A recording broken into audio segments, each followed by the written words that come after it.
Hello and welcome to Suzi's Book Bag, hosted by me, Suzi Fay. Today we've got an Irish-themed bag.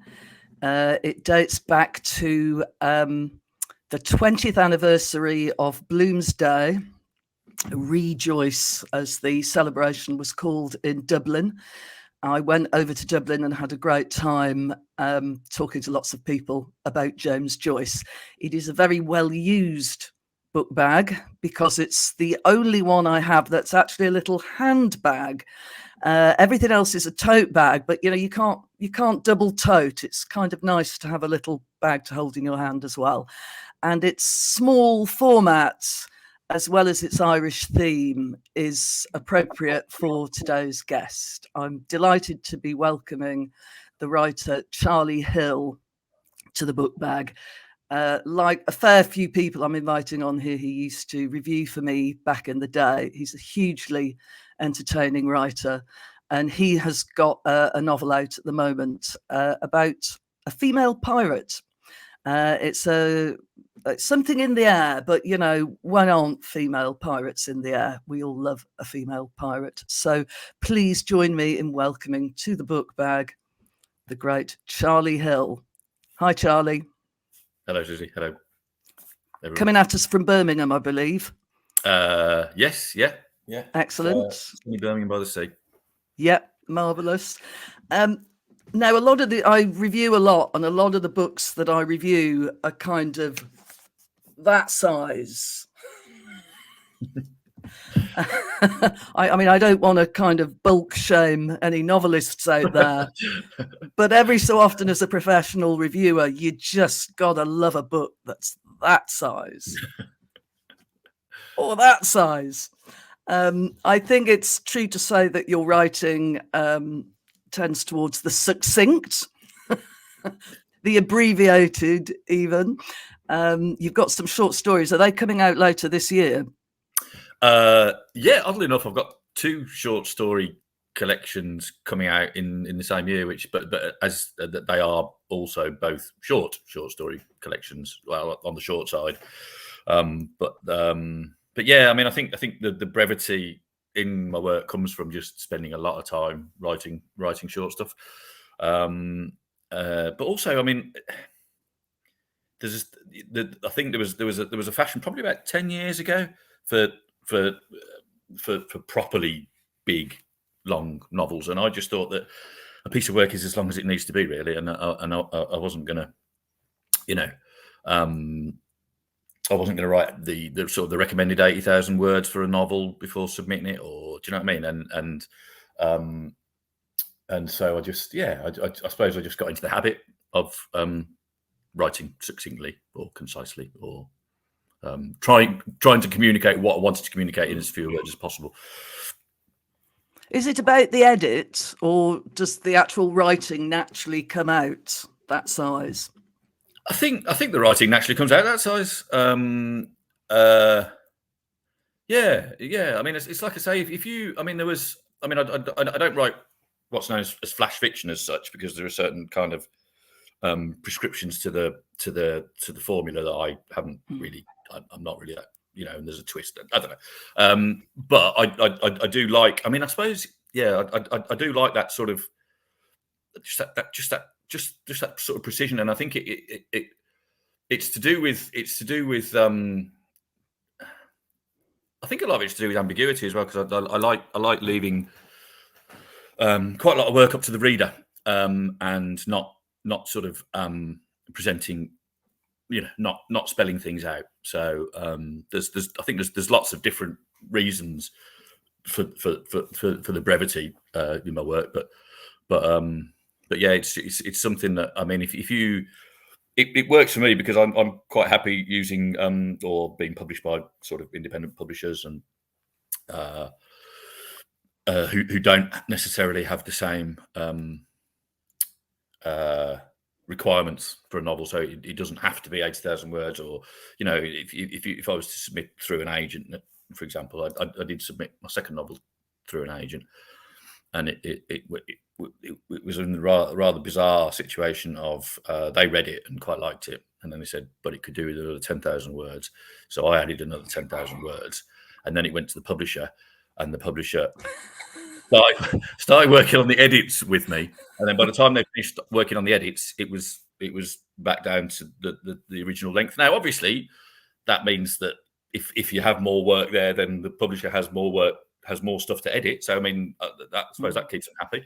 But it was a little bit strange. And so yeah, if you're working with smaller publishers, the smaller print runs, not necessarily quite so preoccupied with its market potential. I mean, I'm not saying that none of these places are charities, but then you have a little bit more license to write, as I say, something that is the length that it is. And then if people like it, they like it, and if they don't, it's not because it's not long enough, or it's I think the same thing happens in journalism when you file a piece and they say, could you do an extra paragraph here? And then when you actually see it, when it actually comes out, the extra paragraph has gone. The subs have already cut it out, probably because it has a feel of something that's been added that isn't, truly organic. Yeah, absolutely. One tries one's best. I'd like to go to this book, which is your memoir, your absolutely hilarious memoir. I don't want to go to the Taj Mahal. And what's intriguing about that, again, lots of white space, paragraph on a page, everything very condensed. But the funny thing about it is that you seem to be leading a maximalist life, not a minimalist life in a way. I mean, there's a lot going on, and there's a kind of tension between the way you write about it. So there's all these very off-the-cuff things. I mean, there's one reference to being late for work because you slept in a clump of nettles in Cannon Hill Park all night. It's not explained. No, I mean, what they did. I mean, there was two things I think playing into that. The first is that formally, I mean, I'm not sort of I don't know how to put this. I'm not overburdened by education. I wouldn't say I've and so I don't. There's not really a sort of a theoretical underpinning to a lot of what I do. However, I did think that formally it would be interesting to present these episodes from my life as representative as possible of a memory, or of how we as individuals bring our past to mind, and how we present it to ourselves and to others, either sort of on a daily, ongoing basis, or when we're asked to recount stories or whatever. And there's I think there's a number of different techniques that we as individuals use, either subconsciously or not subconsciously, when we're either processing or have processed and are presenting the memories that sort of form us. And I was trying to get across some of those and some of the differences of those on the page, and they're all quite short, because some of them are sort of some of them are in the third person, some of them are in the first person, and I think so I was trying to just, I suppose, reflect the different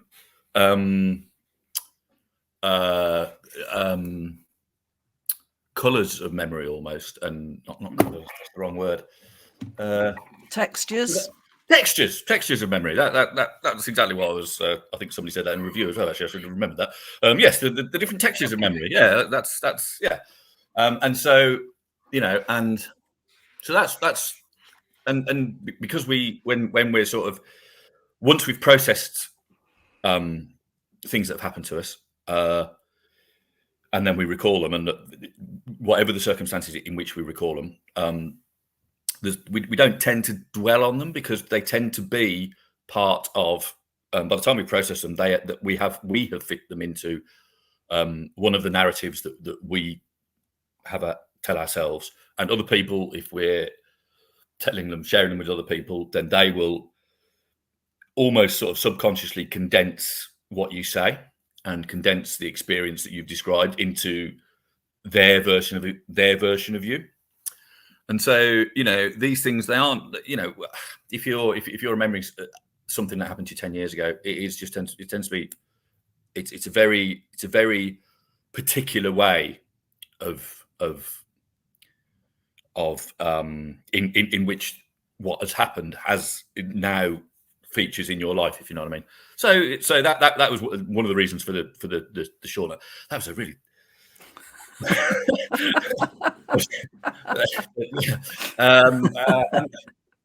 and the other one is, I mean, it's to do with I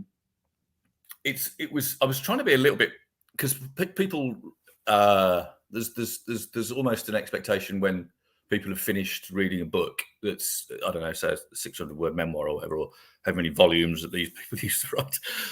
It's like I now have a more of an insight into that person, but I'm not sure. Given the relationship between memoir writing and fiction, and given the relationship between producing memories and processing memories and writing fiction, I'm not sure that that's necessarily the case. I think people who write a memoir have exercised a great deal of control over what goes in. So you could read 600 pages on someone, and at the end of it, come out with this idea. Oh yeah, I think I've got a handle on them now. But in actual fact, all you've got a handle on is exactly what they want you to have. You know, the sort of the interpretation they want to have. So I was just trying to be a bit more direct about that, and I was going like, you might be reading a memoir.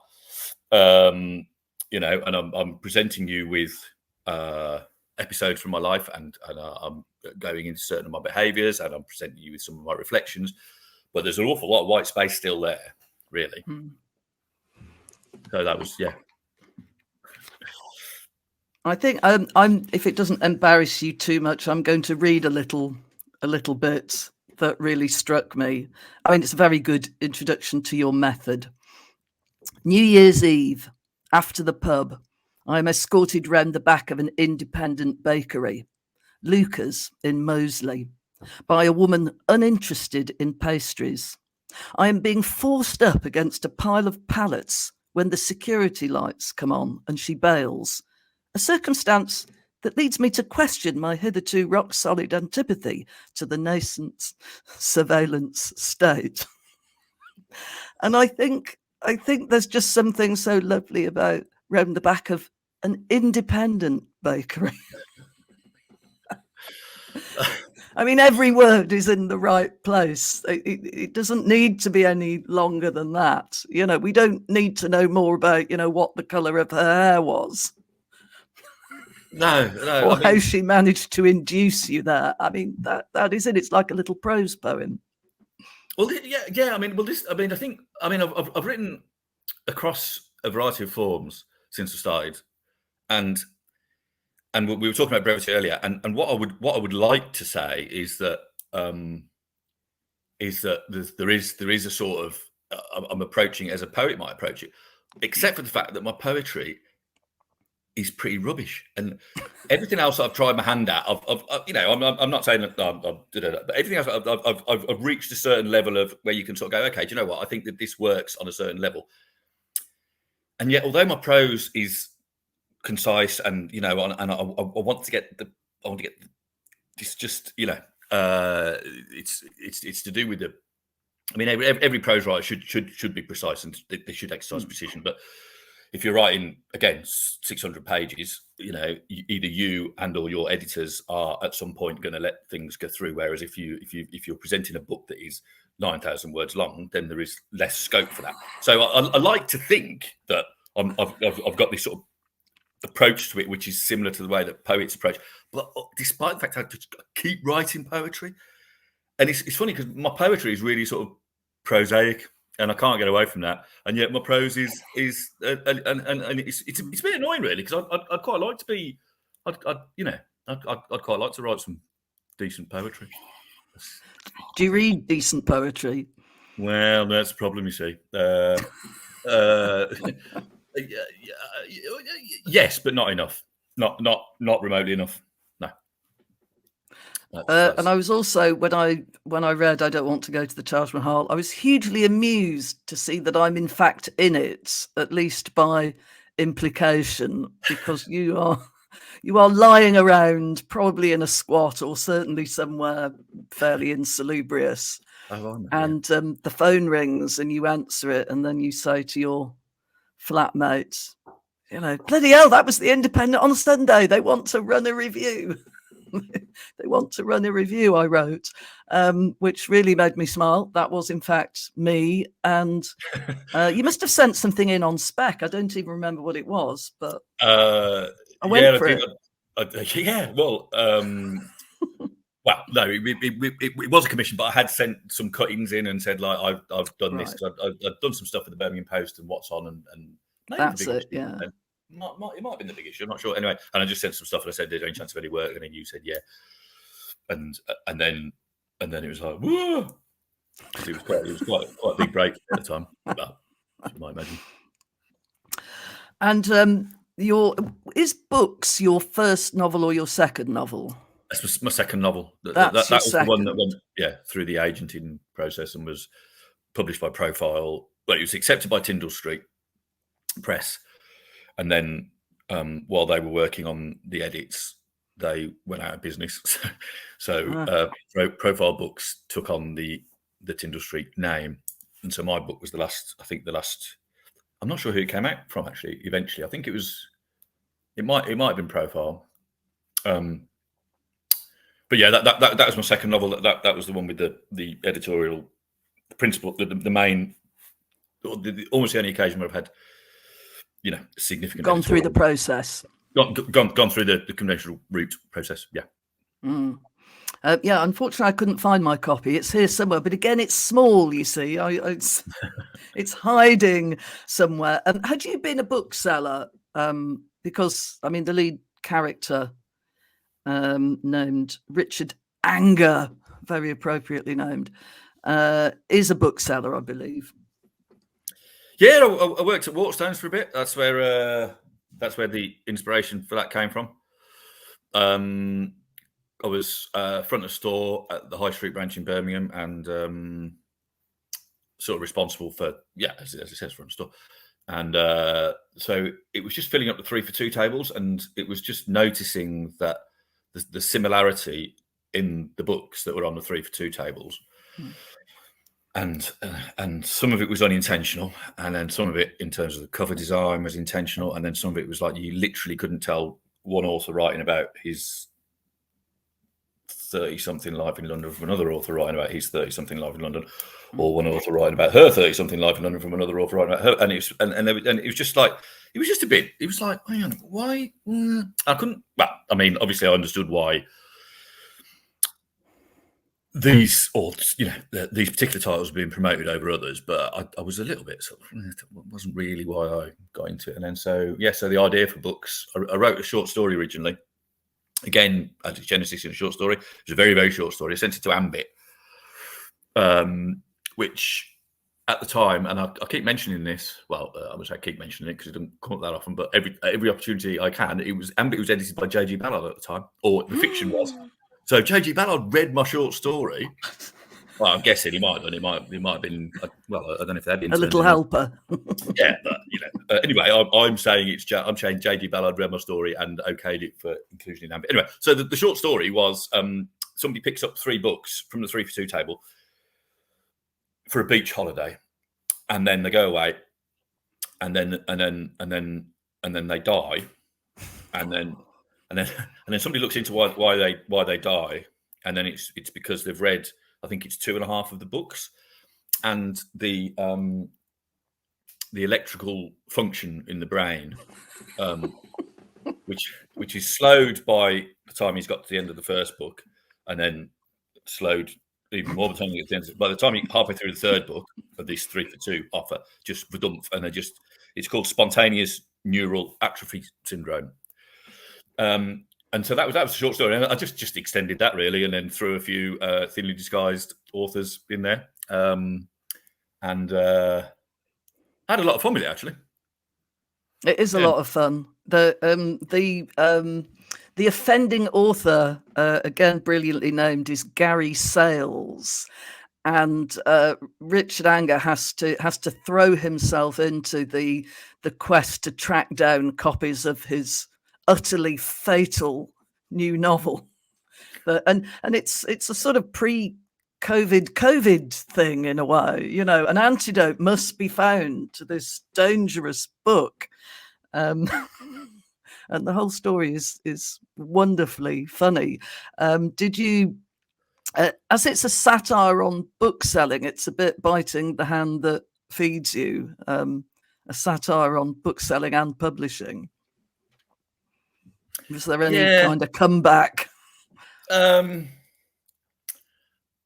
I mean, I don't know. It's difficult to say. I mean, I kind of, you know, it wasn't so much. You see, although that was the focus. I mean, there was a broader sort of. There were a couple of artists in there as well, a couple of conceptual artists, and I, you know, I don't really have anything against. Well, no, I wouldn't say that I don't really have anything against conceptual art. I have nothing against conceptual art. I really like conceptual art. However, there was a certain strand, there was a certain element at the time I was writing it, amongst within conceptual art that I thought was a little bit vacuous, and sort of almost found its equivalent in the vacuous books I was talking about. So it was a sort of broader sort of thing. But yeah, I mean, in short, probably it probably wasn't the wisest decision. But I mean, it depends on what you know. It depends on what you want to do. And I've never been, you know, I've never thought I could write books for a living. I'm not particularly interested in writing books for a living, because I think if you, I don't know, I think it helps to have. I mean, I work sort of, yeah. I think it helps to get out and do things that aren't, that, you know, that do things professionally that don't involve sitting there at a desk and writing. Otherwise, I think you do kind of naturally narrow your focus. It's why so many writers in the later stages of their career start to write books about writers writing books, and it's like, again, that's all right. I mean, some of those great, probably, but it doesn't. I'm not sure the world needs any more writers writing books about writers writing books, and it's not something that interests me. So, and it's never interested me. That I kind of want to write about things that, I suppose, that things that I encounter that are distinct from the creative process, if you like. That's a really ham-fisted way of saying it, but I think, yeah. So it didn't really bother me that it was going to, you know, possibly lead to. I mean, I have musician friends who in a similar position, and that they found quite, well, not in a sort of that much of a similar position, in that they found quite a lot of success with very early projects and very early on in their life, and they could have spent the last 20 or 30 years being a professional musician, and they took the decision, actually, no, do you know what, I don't want to do that. And I think because it narrows your focus, and I think it's going to have an adverse impact on your work, possibly, depending on the way that you do work. You know, the diminishing returns have got to come into it. I think there's an issue in publishing currently that I review debut novels, and there are gazillions of them, and there are very, very many good debut novels. I mean, I could literally pick from at least 10 a month that I know about. I'm sure there's more that I don't know about, but you wonder, is every single one of those debut writers going to, you know, meaningfully write a third or a fourth, or, you know, whether the publishing industry is going to help them develop their careers. I think you have to have a big hit with your first one now. And if you don't, it's very difficult to get back in. Yeah. Well, to get back in with the larger publishers, I mean, I think there's never been a better time to be to be working with smaller publishers. I think there's all sorts of reasons for that.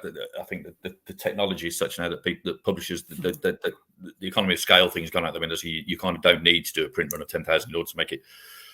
You can do a print on demand, or even just 1,000 copy runs used to be prohibitively expensive. Well, no, prohibitively, comparatively expensive, if you know what I mean. But now you can do the technology such that you can do that. And then just do it again and do it again and then do it again if necessary to meet demand. And so that doesn't have the same. It means that there are more smaller publishers who are in a position that they can sort of make a go of it, and also taking risks. And because if you just print 1,000 copies of something, you haven't got them sitting in a warehouse.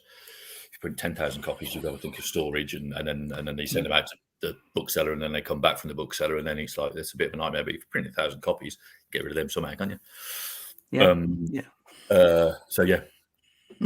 Well, let's go on to the Pirate Queen. I think this came out last year? Did it? Yeah, tail end of last year. Yeah. Stairwell Books, a lovely slender novel, but actually quite a lot of heft in the novel. It's a fair chunk of history, and of Irish history. Back to the Dublin themed book bag. How did you get onto the story of Grace O'Malley? I mean, one of the things about your books is that there's not a massive amount of, an author biog, masses of acknowledgements. There's not there's no kind of essay why I wrote this novel. So perhaps you could expand a little bit about Grace O'Malley and what appealed. Well, oddly enough, I did actually feel the need to stick. There is a little author's note. There's a little note, yeah. Back of that one, but that's the only time I've ever felt the need to say. It's just because, well, it came out through a strange way. I was on Facebook, and a friend of mine had been away on a holiday, and then they just posted a photograph of her family, young son, young daughter, and then their mates, and they were climbing all over this statue of Grainne Ni Mhaille in Westport. In Ireland, and she just said something like, "This time for our annual pilgrimage to Grainne Ni Mhaille," and it was just this statue of this woman, long dress, sword, and I for some reason I just thought that's quite interesting. Looked it up on Wikipedia, sort of at the same time. Go across to Wikipedia, and then what I found on Wikipedia was, I mean, this is going back sort of 6-7 years. This sort of more or less 2 or 3 paragraphs about this woman, and it was just astonishing. It was like sort of okay, so she was more or less an exact contemporary of Elizabeth I. So she'd born within a couple of years and died within a couple of years. The first female clan chief, as far as we know, a pirate, as in genuinely a pirate. So she would just tax the ships that would sail around the west coast of Ireland and just have them away. But also she was she was the leader of this clan as well, that was a farming clan. And then she spent a lot of time fighting neighbouring clans, and then also fighting the English. And then eventually one of the governors of Ireland kidnapped her son, so she wrote to Elizabeth I, and Elizabeth I wrote back. And then she either did or didn't. I mean, all of that is on historical records I came to discover when I did the research. And then she either did or didn't sail in a ship from the west coast of Ireland up the Thames to Greenwich Castle for a summit. Now, some people say that she did, some people say that she didn't. I think it's likely that she didn't now. I've spoken to people working on it, and it's likely that she didn't. But likely that she didn't. It's likely that she didn't actually make the trip. She was negotiating with Elizabeth at the time, and something came of the negotiations. Whether the negotiations were all done via correspondence or whether she did actually make the trip, we're not sure. But what I found astonishing was all of this, almost all of this stuff was just in like sort of 2 or 3 paras on Wikipedia, and I was thinking like, that's a bit strange because she's got like this, just like seems like pretty remarkable life for that. So then I started I wonder if there's any fiction on her, and then I did a bit of a Google, and then there was only 2 or 3 novels. There's a biography by someone called Anne Chambers, which is very well respected, but was almost the only biography at the time of her. And I just thought, well, I wasn't sure why it was, but also I thought, well, I thought, as I've never written any historical fiction and never really been drawn to it, never really read it, and I'm kind of, what appeals to me as a writer is sometimes the challenge. As I was saying earlier on, there isn't a sort of an overriding, there isn't an overriding set of principles that sort of guides what I write and how I write it and where I go next. So it was like, well, okay, so she's got a pretty extraordinary life, not very much written about her, I'll write about her. So I did. And did it involve going to Ireland? Because it's very evocative about where it's all set. So did you do research on the ground there? No, I did research. No, I mean, I did do a lot of research, and so you look into the you know the weather, and you look into the flora and the fauna of the area, and then you look into the way the clans interact, and you look into the livestock that the clans raised, and you look into when the different livestock breeds were introduced. And not all of this makes it into the book, but it helps you to sort of, you have to go into that sort of level of detail. But I was still sort of about halfway through the book.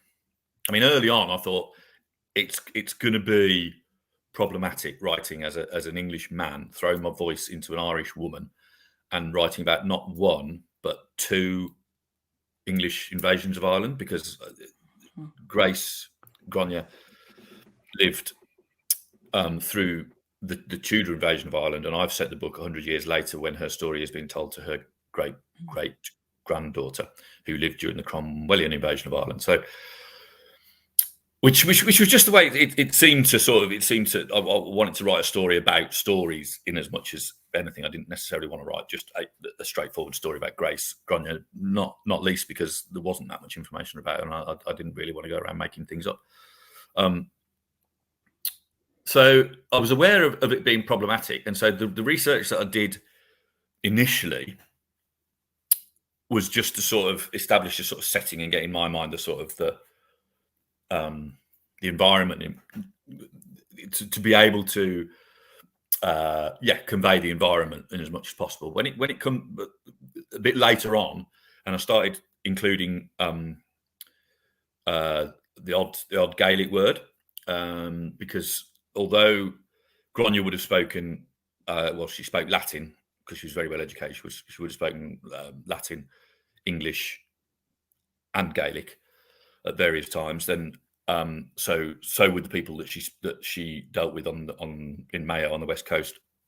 But there would have been some purely Gaelic speakers there as well. And so then you have to sort of take your research onto a slightly different level once you start getting into language, because not only are the different sort of there's a Leinster Gaelic from the East Coast, and then there's other dialects, and so you have to sort of think about, well, hang on a minute, if she's speaking to somebody from Dublin, then it would have to be different, and then do you know what I mean? And so you sort of you get into it. It's the level of research, the depth of research is just a little bit more involved, and it's more important that you get it right as well.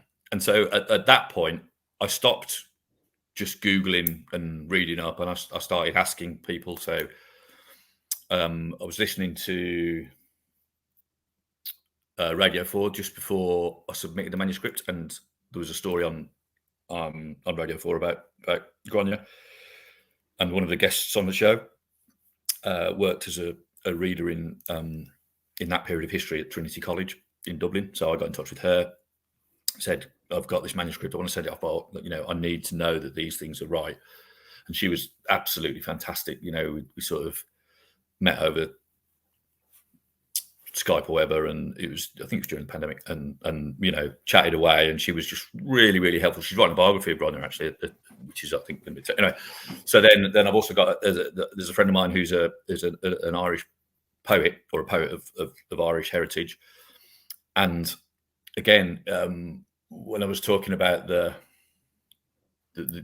using occasional Gaelic words and making sure that it was from the right Gaelic dialect and the right spelling and there's also, obviously, once you get into the field of language, it's like how these things are interpreted and what they, you can look at the dictionary definition of a word and when it's at large, it means almost, it has very, very little resemblance to what it says in the dictionary. And so there were instances where I'd sort of put that in. And so I just checked up with my friend and said, look, I've used this word here. Is this an actor? Because I've looked it up on Google or whatever, Google Translate or something. Probably not as bad as that. Is it? And so there was that. I had that sort of going on as well. And then I wrote to the family of the great granddaughter, so the family of Grainne, essentially, who still live in the house in Westport, where my friend had photographed her children. And I wrote to them and said, "Can I have the family tree?" And I got involved in a little bit of discussion about that. So it's just, I suppose what I'm saying, I really can't remember what the question was now. Well, I wanted to. Well, it was about research. Oh, right, okay, yeah. And to me, it felt like you had been there and you'd seen these castles, and and I even wondered if you had Irish heritage yourself, because it seems it's so very heartfelt the way that it's written. So it was a deep dive for you in these matters. Yeah, I suppose that. I know we've been speaking quite a lot about brevity on the page, but it's not one of my strong suits. Conversation. So yeah, no, it was a deep dive. So there was, there's layers. So you do all your online stuff, then you speak to people who are, have the Irish lived experience. Then you get in touch with the family of the. Do you know what I mean? Yeah, and I think you have to do that. And were there any instances where they said, "You have got this totally wrong," or that detail just doesn't work? No, actually, it's going to sound rather, which it's very gratifying. There was the use of the accent over between the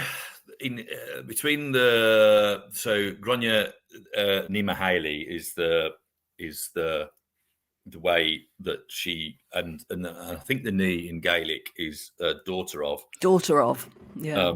But there's a UI as well, and so it's if you're writing about the family Mahales or Mhailles, it's UI, and so it's the UI, and then there's an S. I don't know. There was a distinction in the prefix to the Mhaille that I was inconsistent about, and somebody picked up on that and said, again, it was somebody I wrote to who'd been teaching Gaelic for 20. Well, he's Irish, but he'd also been teaching Gaelic for 20 years, and he just said you need to look at your accents over these things because they mean, and also the UI or the NI because it means different things, and so. Yeah, that's the sort of thing you absolutely have to get right. When you look at the language and the names, and I thought this novel also fed into kind of new ideas we have about historical figures like Elizabeth I. It's not the kind of Gloriana figure, the sort of uncomplicated figure of greatness. That's the idea that's been peddled for hundreds of years, really. There's a lot more nuance. I mean, she's a pirate queen as well, in a way. Yeah, I mean, I say I don't really have much of a background in historical fiction. In that I've never, although oddly enough, the first novel I wrote, which was set in the early 90s, I wrote in the early 2000s, and that might as well have been historical fiction in terms of the research I was doing, because. But it's not the genre historical fiction. I've never really read much, and so haven't really been exposed to these representations of Elizabeth. But to me, it's just it wasn't. I just thought it was. It's almost it's a commonsensical movement, I think, in terms of how historical figures are represented. It's like, well, why would we expect them to be represented any differently at say during say the histories that were being written during the Victorian times? It's obvious that is how they would be presented, because there was because of the context in which those stories were being written, and then it's obvious now that given the way that we look at history, but also given the sort of the given the way that we look at our culture as well, and there have been these shifts, and it just makes sense to me to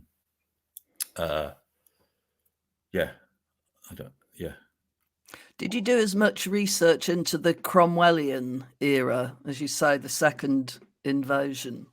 Because you set yourself quite a task taking these two periods and putting them side by side. Yeah, I did, and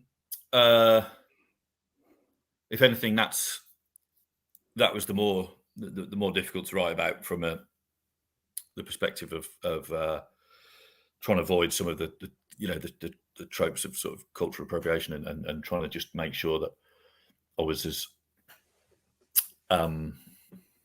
respectful as possible to what we know of the history, but also of the different cultural interpretations of what went on, because there isn't a single interpretation. There isn't a single Irish interpretation of the period as well. So, I mean, I was lucky in that when I was writing it, well, I still do. I work part-time at a university in the university library, and so I have access to a lot of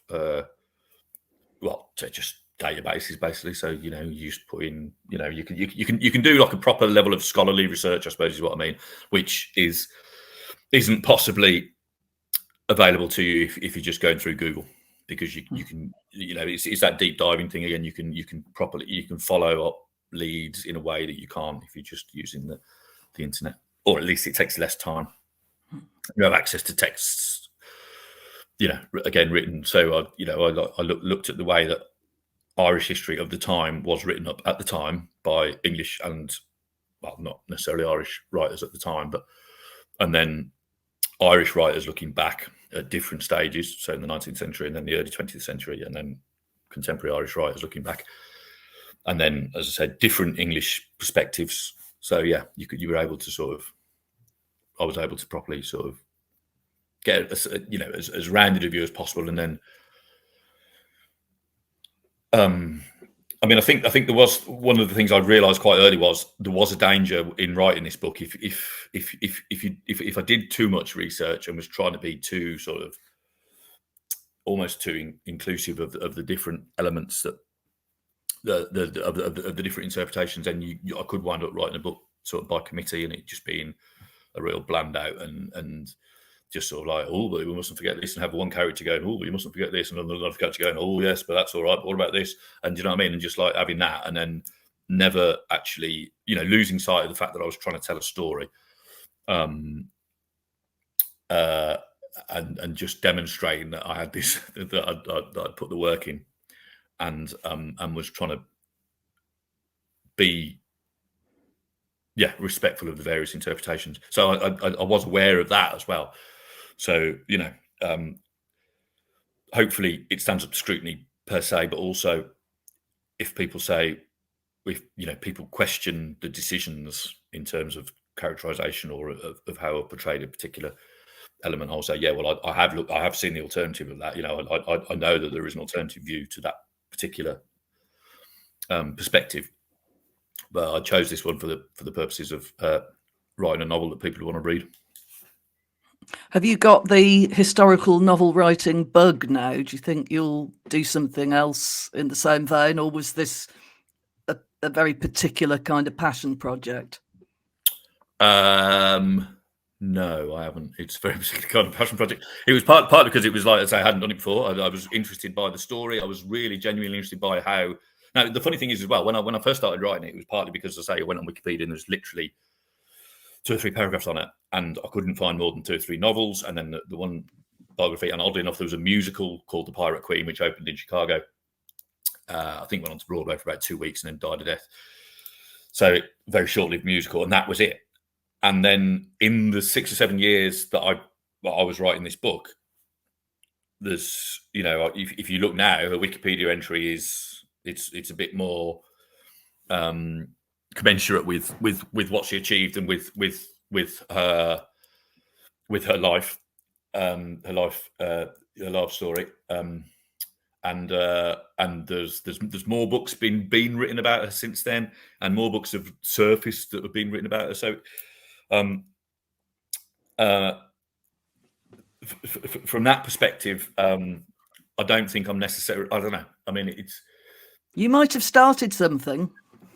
I think that's very unlikely. Well, because the thing is, so yes, I mean, in terms of so it was a particular passion project, and then the second thing is, oddly enough, in relation to I might have started something, is I don't think I have, because this is the only book that I've written.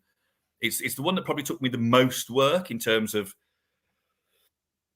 I mean, the memoir was quite sort of stressful in a way, not writing it, but in the period between writing and it coming out, because it's a memoir, and you're sort of like, this one, just the work that went into it, right? And it was 6 years proper, as I say, sort of scholarly research. You know what I mean? It's almost like writing a PhD. I imagine. I don't know. I've never written a PhD.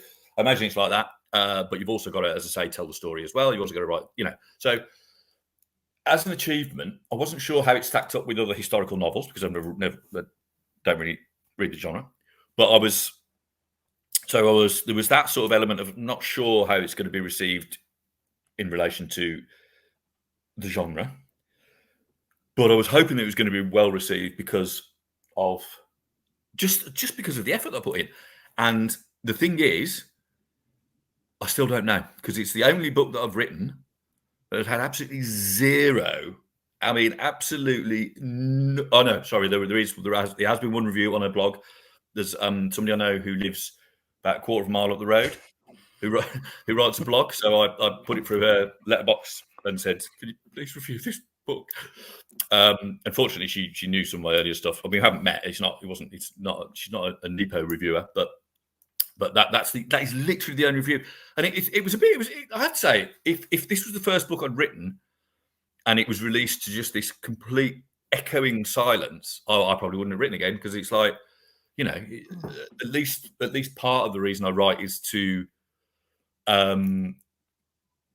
it's to be read for a start, and what's the bloody point?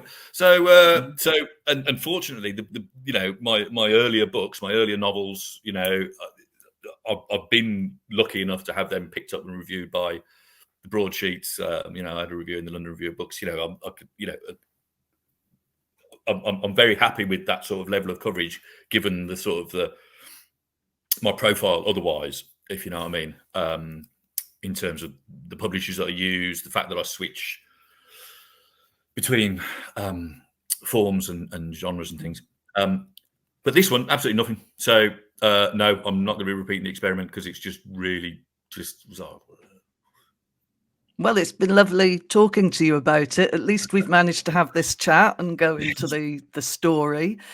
I hope it will stimulate people out there to go and find the book and read it, and maybe get in touch and tell you what they think. I really enjoyed it. I mean, it's got a greater heft than you would expect from its sort of slender size. So I would like to just wrap up by asking you a few questions that I'm asking other authors, that just a little bit of fun. Do you have a favourite artwork? I mean, it's a difficult question to answer. Conceptual art, or well, I mean, I really liked that. I'm not going to be able to remember the name now. The light switch, the one that's just turning the lights on and off. Yeah, I thought that was, and then he did another one. It was just I think the art plus the world. obviously, I mean, it's clearly not my favourite because I can't remember it. But whoever that artist was, it's Martin something, isn't it? Martin Creed, I want to say. Martin Creed. Martin Creed. That's it. It's Martin Creed. Yeah. I really like some text art, and I really like there's one of his that he's done, which I can't remember, and it's only about 5 words, but I really like that one. But in terms of visual art, I think probably La Danse by Matisse. Oh, and where is that? Is that? I mean, you've got loads of art in Birmingham. You've got all those amazing pre-Raphaelites. Hometown of Edward Burne-Jones. Yeah, and the little known Birmingham Surrealist group from the 20s, which was actually allied with the people who wrote my names have gone. The people who actually wrote the Surrealist Manifesto, the French and the Spanish people. Oh, André Breton. Breton, yeah, and that lot. So there was a surrealist group that met in Birmingham, and so there's a Conroy Maddox is one of the names of those people. But I think in terms of Matisse, there's lots of different versions of it as far as I make out. There's one in he painted it several times, and there's one in St. Petersburg, I think, one in the Louvre. I don't know where the others are, but the one I like is there's one with a slightly less vivid green background, but the one I like is, I mean, he deals in colour, so colour and form. So go for the most vivid one. And you might have quite a lot to choose from here, from just judging from the discussion. But is there a book that you feel you should have read, or you maybe even have pretended that you've read, but you haven't actually read? I've never pretended to have read anything, although it probably would have. I have. Yeah, I mean, it probably would have served me well if I had done, but at some point. No, I mean, I'm astonishingly badly read when it comes to your 19th century stuff. So a bit ago, I thought I'd sort of rectify that, and so I read Jude, and then I read I started Crime and Punishment. Oh, and I really enjoyed Crime and Punishment, and what I read of it, but then I just put it down, didn't pick it up. And Jude, I got to sort of Jude the Obscure. Yeah, Thomas I Harding. really enjoyed that as well. I thought it was great, and I got to within striking distance of the end, and then somebody said, "Oh, have you got to the bit where she?" And I was like, "Why have you told me that?" It was just so. I didn't bother finishing that either, which is a bit of a shame. But I did really enjoy them, and what they showed was that this, because I had this sort of impression of this almost the 19th century classics as being this body of sort of moralistic, quite sort of dense, quite sort of somber, quite sort of, and what I found from reading what I read of Crime and Punishment is just the sentences are just so, again, it's vivid and zingy, and it's like, this is why this is endured. It's not because of the central moral question of the novel, or it's not because it's because Dostoevsky knows how to put a bloody sentence together. It was just so enjoyable.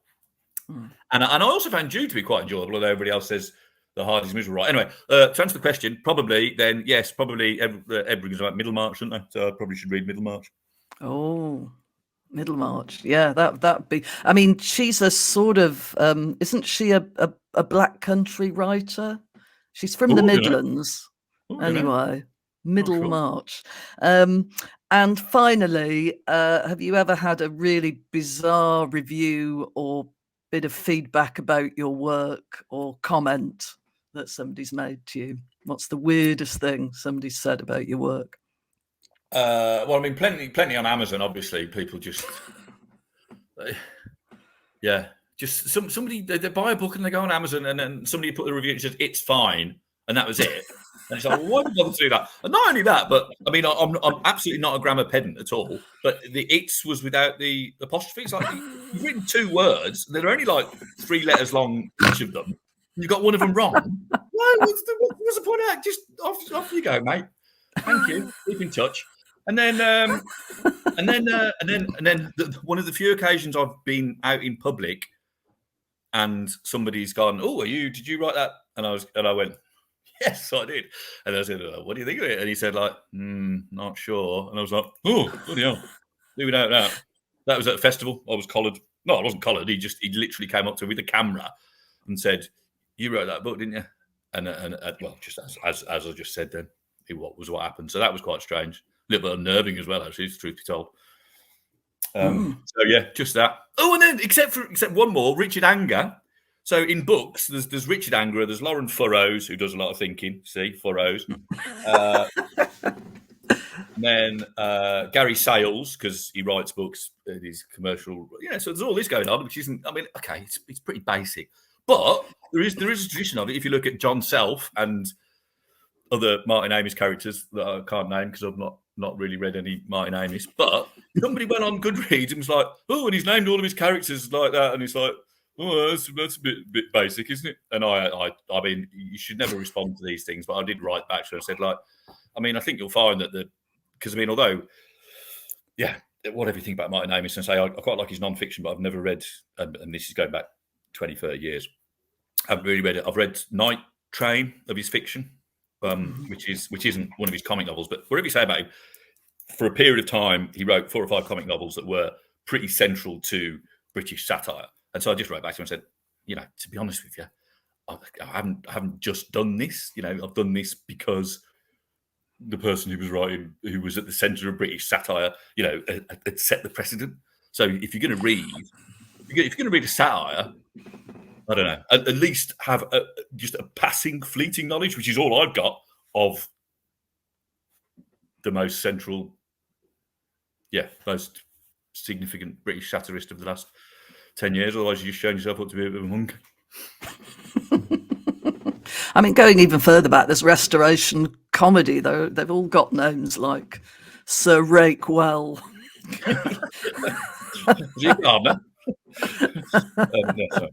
So yeah, there is definitely a long tradition of that. Well, thank you very much, Charlie, for joining me in the book bag, and I hope there will be many more slender volumes to come from you. 2 books of short stories coming out later on, so maybe you could come back and talk about them. But in the meantime, it's been lovely chatting to you.